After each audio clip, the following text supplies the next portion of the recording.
በህይወቱ ጣውረድ ውስጥ ብዙ መሰናክሎች አሉ። እነዛ መሰናክሎች ግን ባለቤቴ ማለፍ አልቻለችም። የገዛ ልጆቻችንን ወደ ማሳደጊያ እንስጥ አለች። ምርር ስላት ለማደጎ እንስጥ ላይ ነበር እሷ። እኔ ግን ልጆቼን ጥርሴን ነክሼ ያሳድጋለሁ አልኩኝ እንጂ በፍጹም ለማደጎ አልሰጥም። እኔ ደግሞ አላረገውም። በቃ ለምኝም ቢሆን አሳድጋለሁ አልኳት። ከኔ ሌላ ሰው እንዳላትና በየጊዜው እንደሚከታተላት ሰዎች ይነግሩኝ ነበር። ልጥሙ ይችላል።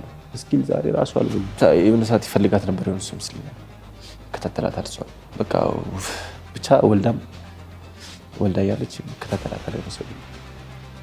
አለም ሰው ነው የነገረኝ። አይቴሌ ምንም ችግር የለብኝ አንድ ስለማምናት አይቴሌ እንደዛ እንትን አልጠረጥራትም። ያውም በዚህ ዘመን ልጅ ለመውለድ መከራችንን በምናይበት ዘመን አንዲት እናት መንታ ልጆቿን ጥላ ጠፋች ቢባል ማን ያምናል?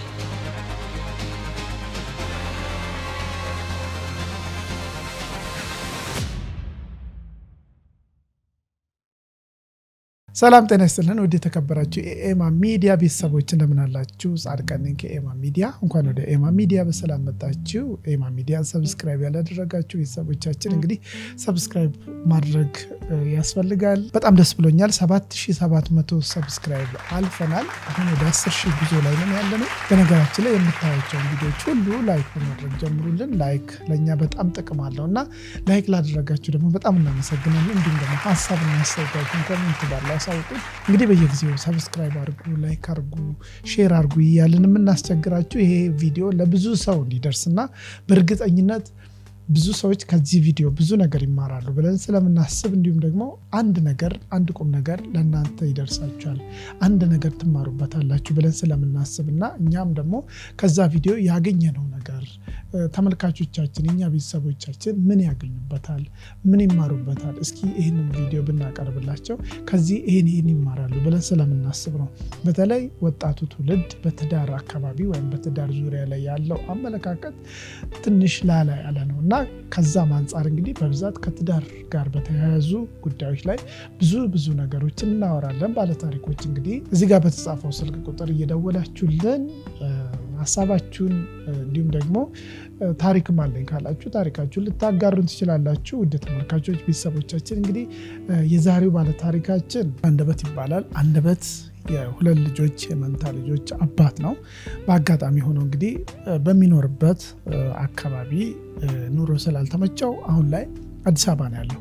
ወደዚህ መምጣቱ ምክንያት ደግሞ ከባለቤቱ ጋር በተፈጠረ እንግዲህ ግራ የሚያጋባ እውነት ለመናገር እኔ በህይወት ዘመኔ እንደዚህ አይነት ነገር ብዙ ሰምቼ አላቅም፣ ወይ ደግሞ ተከስቶ ሊሆን ይችላል። ግን ከጥቂት ምናልባትም ከ100 አንድ ሰው ቢያደርገው ነው። ከ100 ትዳር አንድ ትዳር ለብቻ ቢከሰት ነው እንደዚህ አይነት ነገር። አስቡት፣ መንታ ልጅ ነው የወለዳችሁት። በጣም የሚያሳሱ ወንድና ሴት ልጅ። ያውም በዚህ ዘመን ልጅ ለመውለድ መከራችንን በምናይበት ዘመን አንዲት እናት መንታ ልጆቿን ጥላ ጠፋች ቢባል ማን ያምናል? የአንደበት ቤተሰብ እንግዲህ እንዲህ አይነት ነገር ገጥሞታል። ባለታሪካችን አንደበት እንግዲህ የሚሰራው የካሜራ ስራና እንዲሁም ደግሞ የፕሪንቲንግ ስራ ነው። ፕሪንቲንግ ማለት የተለያዩ የቲሸርቶች፣ የባነሮች ህትመት ስራዎችን ነው የሚሰራው። የግል ስራዎችን እንዲሁም ደግሞ አንዳንድ ስራዎችን ደግሞ ተቀጥሮ ይሰራ ነበረ። በዚህ አጋጣሚ እንግዲህ አንዲት ልጅ ይተዋወቃል። ፌበን ትባላለች። እቺ የምታዩት ልጅ ማለት ነው። ከፌበን ጋር እንግዲህ ከተዋወቁ ከጥቂት ጊዜያት በኋላ አንደበት ለቤተሰቡ ያስተዋውቃታል። በጣም ደስ ብሎት እቺ ልጅ ላገባት ወዳለው እናንተ እንዴት ታስባላችሁ ይላቸዋል። ቤተሰቦቹ ግን ደስተኛ አልነበሩ። በተለይ አባትየው እቺ ልጅ ላንተ አትሆንም ትቅርብ ይላል። ምክንያቱን አላወቀም። እስከዛሬ እንቆቅልሽ ሆኖብኛል ነው የሚለው አንደበት ሲናገር። ጥያቄ እስኪል እስካሁን እየፈጠረብኝ ነው ያለው ነገር። ፋሚሊ ስነግራቸው አይሆንም በቃ ነው እኔ አስተዳደራታለሁ ነገር ብዬ በራሴ ወሰንኩ። እኔ ራሴ ግን የቤተሰቦቹን ሐሳብ ትቶ በራሱ እቅድ በራሱ ሐሳብ ይመራና ልጅቷን ያገባታል። ያ ማለት አብሮ መኖር ይጀምራሉ ማለት ነው። እንደዛ ስለበቃሽ ምናምን ብዬ ምንም አላልኩኝም። ያለው ነገር እንትን አልኩኝ ራሴ። ሁለታችን ወሰን ጀመር። በቃ አብረን ሰተን ለመቀየር ዲቴሊ ያው ፍቅር ቀስ በቀስ እንመጣው ብቻ በሰዓቱ የተግባባንም ነበረ። የተግባባን ያለ ተናጋገር ያለው ነገር ሁለታችን ፈጽም ነገር አለ ተናጋገር ብቻ በሰዓቱ አሪፍ ነው በቃ ለኔ እሷም ሰዓት ደስተኛ ነች ምክንያቱም ያጎድልኩበት ምናምን ነገር ምንም የለም አብረው መኖር ይጀምሩና በዚህ አጋጣሚ ልጅ ይፈጠራል ያ ማለት ነፍሰ ጡር ትሆናለች በዛ መሃል እንግዲህ ስራቸው በጣም እየተጧጧፈ ነው የሱ ጥሩ ነው እንደውም ቤተሰቡን እስከማስተዳደር ድረስ ይደርስ ነበር ያ ማለት ያው ታውቁታላችሁ የካሜራን ስራ የፕሪንቲንግ ስራ አንዳንድ ጊዜ በደንብ ከተያዘና ጥሩ ተደርጎ የሚሰራ ከሆነ ካለኝም ልምድ አንፃር ነው በጣም ጥሩ ነው ከናንተም አልፎ ለሌላውም የምትሆኑበት ጊዜ አለ ለሌላውም የምትተርፉበት ጊዜ አለ ያ ማለት እንግዲህ ባለታሪካችን አንደበትም እንግዲህ ከራሱ አልፎ ከራሱ ቤተሰብ ከሚስቱ ከራሱ ከቤት ኪራይ አልፎ ለቤተሰቦች ሁሉ እስከ ማድረግ ድረስ ይደርስ ነበር ማለት ነው በዚህ አጋጣሚ ደስ በሚል ሁኔታ እንግዲህ ልጅ ይወልዳሉ መንታ ይሆናል ወንድና ሴት ልጆችን ይወልዳሉ ያለው ነገር የቤቱን ነገር አጀስት አድርጎና ራሴ አስተካከልኩኝና ወደ ራሴ ገባው ያው ማሙቂያ ግዴታ አንድ ሰው ያስፈልግ ነበር እሷ ደግሞ ሰርጀሪ ስለተሰራች መቆየት ውስጥ ላይ መቆየት አችልም እንደተወለዱ እዚህ ጋር ሆድ ላይ ይቆያሉ ሁሌ በቃ ብቻ ሙሉ 2 ወር ሙሉ በደረታችን ነበር የሚይዛቸው ሁለቶቹም ልጆች ማቆያ ስለምፈልግ የ9 ልጆች አሉ ከዚህ በኋላ ትንሽ የፋይናንሻል ችግር ይገጥማቸዋል በመሃል እንግዲህ የስራው ባህሪ አንዳንድ ጊዜ ስራ ይመጣል አንዳንድ ጊዜ ስራ ይጠፋል ማለት ነው ስለዚህ ምን አይነት ነገር ይፈጠራል ችግር ውስጥ ይገባሉ እሷ መጨናነቅ ትጀምራለች ነፍሰ ጡር ሆና ሰራ ሁሉ ነበር እንግዲህ ምናልባት እሷ መሰራው ስራ ያን ያህል ከሱ አንፃር ገቢው ትንሽ ነው ምናልባትም ከነሱ ኑሮ ጋር የሚሄድ ስራ ስላልነበረ ያው ሆዷም ሲገፋ አቁማ ስለነበረ ከወለደችም በኋላ እንግዲህ ስራ አልነበራትም በሱ ስራ ብቻ ነበር የሚኖሩት ገንዘብ አልነበረም በቃ የሚበላው ሁሉ አልነበረም ነበር ብቻ አንዳንድ ሰዎች በቃ እነሱን አይቶ እንትን የሚላለ ብቻ ይከብዳል እኔ ብቻ ነበርኩ በጣም ብዙ ተሰቃይ እሷም በቃ አልቻለችም ታውቂያለሽ ሰዓት ቴሌዛው ላይ ነች እሷ በፊት ስራ አልነበረም በቃ ያስጠላል አንዳንዴ በቃ ምን በለው ሁሉ ያጣሉ ልጆቹ ምናምን ሳይ በቃ ይከብዳል ታውቂያለሽ እየነገርኳት ያለ እሺ በቃ አንተ ትለኛለች ግን አላውቅም በመሃል እሷ አንድ ሀሳብ ታመጣለች በጣም ተቸግረው የሚበሉትን እስከማጣት ድረስ ሲደርሱና ምን አይነት ሀሳብ ታመጣለች ልጆቻችንን ለማሳደግ ያንስት እነሱም ከሚራቡ ከሚሞቱ እጃችን ላይ ከሚሞቱብን እባክህ በቃ ልጆቻችንን ለማደጎ እንስጥና እኛ ስራ እንስራ ትሏለች የምታይም ላይ እሷ ምርር ስላት ለማደጎ እንስጥ ላይ ነበር እሷ ስራ ጠፋ የምታይም ላይ ብቻ ከ4 ወር በፊት ስራ ጠፋ ዝግትግት አለብን ከዛ የሆነ ስራ አገኘሁኝ እኔ በመሃል አጋጣሚ የሆነ ስራ አገኘሁኝና ነገሮችን አስተካከልኩኝ ነገሮችን ያስተካከልኩ ያለ እሷ እንስት በጣም ከሚጎድብን እንስት ትለኛለች እንደዛም አድርጌ ያ አንዳንዴ ማጣትም ማግኘትም በመሃል ያለ ነው እሷም ታውቃለች ሳለ በቃ ተፍት ብሎ ይወጣል ጫነቃለሁ በቃ ምን ልበልሽ በቃ አንዳንድ ሰዎች ሳፖርት ያደርጉኛል በቃ አብሽር ምናምን ነገር እያሉ ሁሉም ያግዙኛል ብቻ እንደዛም ሆነን ነገሮችን እያለፍኩ ነበር በመሃል መስመሩን እየወጣ ነበር እኔም ተረዳዋት እንታም ላይ እኛ ከሚጎዱ እኛ እየተራም እየተጠማን 4 ቀን 5 ቀን ከምንቆይ እነሱም እንደዛ ከሚሆኑ አይሶፊት ከመና በቃ ይሰጡና አስተለኝ ይሄን ሐሳብ ግን ባል አልተቀበለም ግድ የለሽም ሰርተ ልጆቻችንን እናሳድጋለን እንጂ በፍጹም ልጆቻችንን ለማደጎ አንሰጥም የሚል ግትር የሆነ ሐሳብ ያቀርባል አልሰጥም ያልኳት መጀመሪያ ባላይ አሁን ካየው በኋላ እንዴት አድርግ ይችላል ቀጥታ ለነሱ ነው እዚህ በኋላ ህይወት የሚኖረው ቃል ፈልግም ስራት በቃ እንደዛ ትለኛለች ሁሌ በዚህ መሃልም እንግዲህ ልጆቹን ለማደጎ እንስጥ ወይስ አንስጥ የሚል ክርክር ይጀምራል ሁለቱም በመሃል በተለያየ ሐሳብ ውስጥ ይገቡና እንግዲህ እሱ ያው ጥርሴን ነክሼ በፍጹም እኔ ድንጋይም ተሸክሜ ቀን ስራም ቢሆን ሰርቼ ልጆቼን አሳድጋለሁ እንጂ ልጆቼንማ ለማደጉ አልሰጥም ይላል። እሷ ደግሞ ግድ የለህም ልጆቹ ሊሞቱብን ነው፣ ተርበናል፣ በጣም ተጨናንቀናል፣ ግድ የለህም እንስጥ ትላለች። ይጨቃጨቃሉ። ልጆቼን እንስጥ ስትለኝ እሷ ስቃዩን ላለማየት ፈልጋ ነው ገብቶሻል ልጆቿ። እኔ ደግሞ ማይሆንም በቃ ስቃዩን ቢሉም ያሳድጋሉ፣ ምንም አድርጌም ቢሆን ያሳድጋሉ፣ ሰርቄም ቢሆን ያሳድጋሉ። አንድ ቀን ግን ስልክ ይደወልለትና ስራ ይመጣለታል። ለስራው ማስኬጃ የሚሆን ቀብድ ወይም ደግሞ ግማሽ ክፍያ በእሷ አካውንት እንዲገባ ያደርጋል። ቀደም ሲልም እንግዲህ ገቢም ወጪም እያንዳንዱን ባለቤቱ ነበረች የምትቆጣጠረው። ያ ማለት እሱ የሚያገኘውን ገንዘብ ሁሉ በእሷ አካውንት እንዲገባ ያደርጋል ማለት ነው። የቤት ኪራይም ሳይቀር እሷ ነበረች የምትከፍለው። እሱ ስራውን ሰርቶ ይመጣል፣ ገቢው እንዳለ ለእሷ ነው የሚሆነው። እሷ አካውንት ውስጥ ይቀመጣል ማለት ነው። ከእሷ አካውንት እየወሰዱ ነው የሚጠቀሙት። በሳምንቱ መጨረሻ ማለትም በዕለተ ሰንበት ልጆቹን አቅርቦ ከቤተ ክርስቲያን ሲመለስ እሷን ቤት ውስጥ እንግዲህ ያሰበችውን አስባ ተቆየዋለች። መጣሁ፣ ግድ የለም ልጆቹን ያዛቸውና ሱቅ ደርሼ ልመለስ ትለዋለች። በዛው ግን የውሃ ሽታ ሆና ትቀራለች። ቢጠብቃት አትመጣም። ጎረቤቶቹ ይመጡና ምነው ይህች ልጅ ያለ ወትሮዋ ወጥታ ቀረችሳ የት ሄዳ ነው ይሉታል። እሱም ስልኳን በተደጋጋሚ ይደውላል፣ ዝግ ነው። መልሶ መላልሶ ይደውላል፣ ዝግ ነው። እሁድ ቀን ነው መጣው ብላኝ ከቤተክርስቲያን እንደተመለስኩ ነው እኔ ከተመለስኩኝ መጣው ብላኝ ልጆቹን አስቀምጣ ሄደች። ማለት እመጣለሁ ብላኝ ነው እዚህ ሱቅ ነኝ ብላኝ ሄደች። ይሻል ሱቅ ነኝ እመጣለሁ፣ እሺ ድረስሽ ነው ያልኳት ነኝ።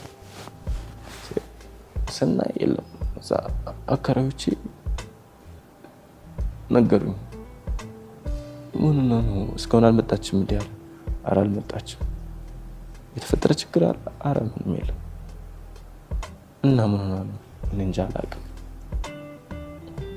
ደውልላታለሁ ስልኳ አይሰራም፣ ደውልላታለሁ ስልኳ አይሰራም፣ በጣም ደውልላታለሁ ስልኳ አይሰራም እንዳለች። ከዚህ በኋላ እንግዲህ ተስፋ ይቆርጣል። የሚይዘው የሚጨብጠው ሁሉ ይጠፋዋል።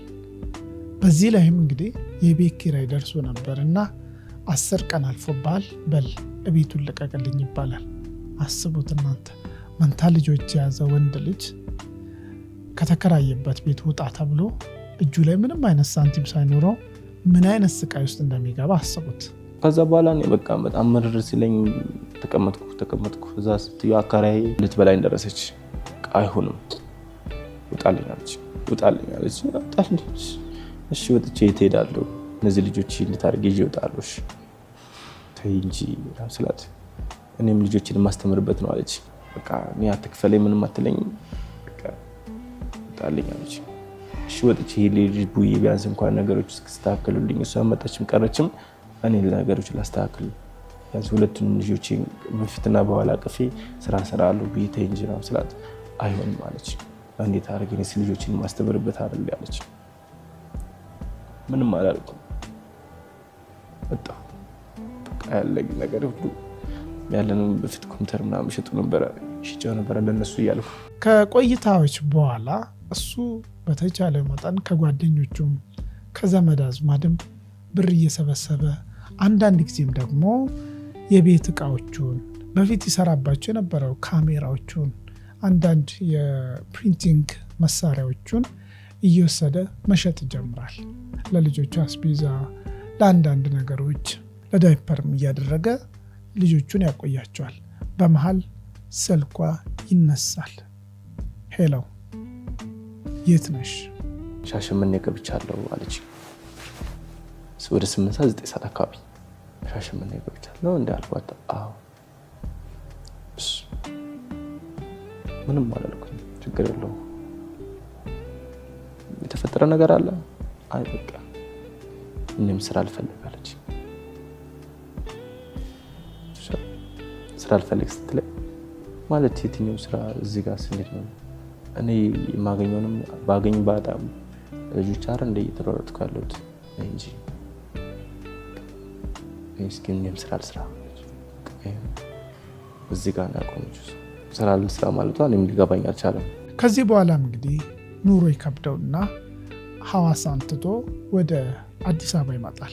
አዲስ አበባ የሚመጣና እንግዲህ 3 ቀን በብርድና በረሃብ ከልጆቹ ጋር በረንዳ እስከ ማደር ደርሷል። ገንዘብ አይቶ የመጣ ገንዘብ ሲያጣ